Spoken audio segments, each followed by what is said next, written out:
Sorry sorry sorry, late হয়ে গেল। সে তো প্রত্যেক দিনই হয়। তা না, এত বিধ্বস্ত কেন? কি ব্যাপার? কি প্রবলেমটা কি? আরে প্রবলেম কিছু না, বেরিয়েছিলাম বাড়ি থেকে, হঠাৎ রাস্তায় এক বন্ধুর সাথে দেখা হয়ে গেল।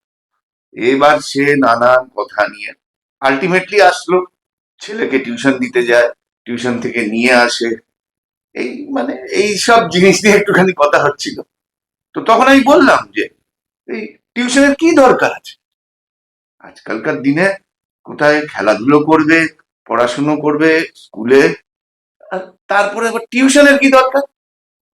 এটাই করতে হবে, এটা ম্যান্ডেটরি। টিউশন না নিলে কি করে? এন্ড অফ দ্য ডে তো তোমার নাম্বারটা চাই। ভালো রেজাল্ট না করলে করতে পারলে কি করে হবে? ম্যান্ডেটরি? একদমই। আরে স্কুলে 8 ঘন্টা পড়াশুনো করছে, আসা যাওয়া নিয়ে আরো 2 ঘন্টা, 10 ঘন্টা সে স্কুলের পিছনে দিচ্ছে। তো তারপরে তারপরে এসে একটু খেলাধুলো তো করবে। আমাদের সময় দেখো কি সুন্দর ব্যাস, ছিল, হয়ে গেল। স্কুল থেকে আসতাম, এসে একটু বিশ্রাম করে খাওয়া দাওয়া করে তারপরে বিকেলে খেলতে চলে যেতাম মাঠে। এবার বলি, তোমার স্কুলে যখন পড়তে, তখন তো তোমার স্কুলে না পড়া পারলে গার্জিয়ান কল করতো। এখন কি করে?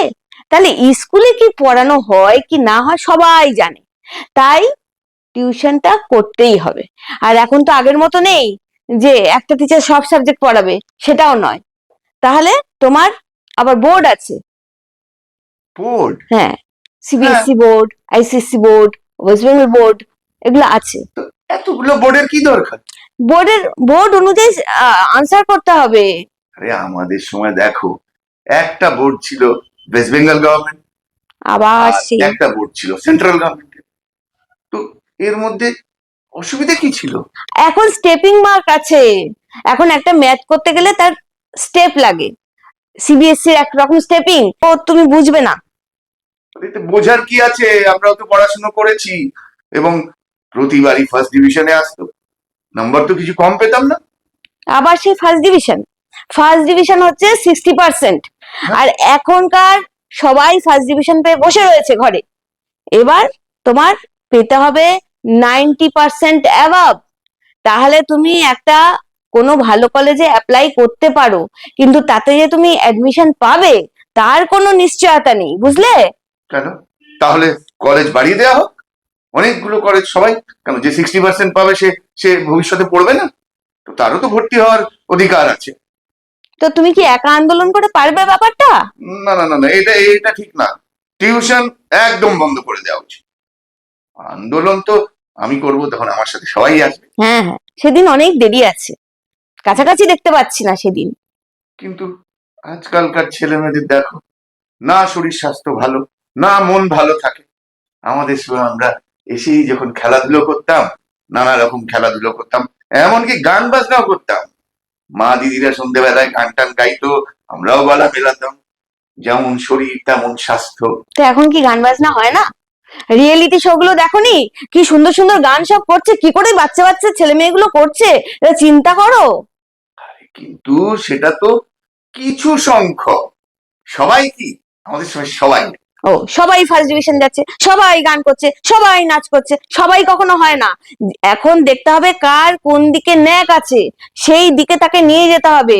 এবং সেই জায়গাতে তাকে দক্ষ হতে হবে, মানে পারদর্শী হতে হবে। না হলে কিচ্ছু হবে না। এখনকার ছেলেমেয়েরা শুধু পড়াশোনার মধ্যে সীমাবদ্ধ নয়। একটা ছেলে কি একটা মেয়ে, তাকে 7-8টা জিনিস তাকে শিখতে হয়। সাঁতার থেকে আরম্ভ করে গান। তো আমরাও বুঝেছো? তো সাঁতার জানতাম, গান জানতাম, সবকিছু জানতাম। তার জন্য তো আমাদের কোচও দরকার হয়নি, ক্যাম্পও দরকার ও, হয়নি। তুমি গান জানতে রেডিও শুনে শুনে। এখন গান জানতে হবে সেই জায়গা মতন গিয়ে, সেই টিচারের থেকে শিখতে হবে, সেই পণ্ডিতের থেকে তাকে শিখতে হবে। না না না, কোথাও গিয়ে এটা গন্ডগোল হচ্ছে কিন্তু। ভবিষ্যতে এটা হতেই হবে, টিউশন বন্ধ, আর ওই বোর্ড দুটো মাত্র তুমি দেখে নিও, একদিন না একদিন উফ, এটা হয়েই ছাড়বে। আগে হোক, তারপরে দেখা যাবে। আরে, এক মিনিট। হ্যালো, হ্যাঁ, জিরে আনতে হবে? আচ্ছা, আসছি আসছি আসছি। ওই বাড়ি থেকে জিরে আনতে হবে। উফ, তা বলছিলাম যে তুমি ডাকলে কেন আমাকে? ডাকলাম তো একটা ইম্পর্টেন্ট কাজের জন্য। এখন টিউশনের ঝামেলা, জিরে আনতে হবে। যাও যাও যাও যাও। আরে যত আগে যাও, তো আগে জিরেটা নিয়ে এসো বাবা।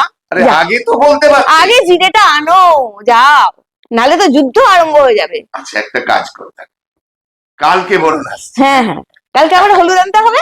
যাও। যাই।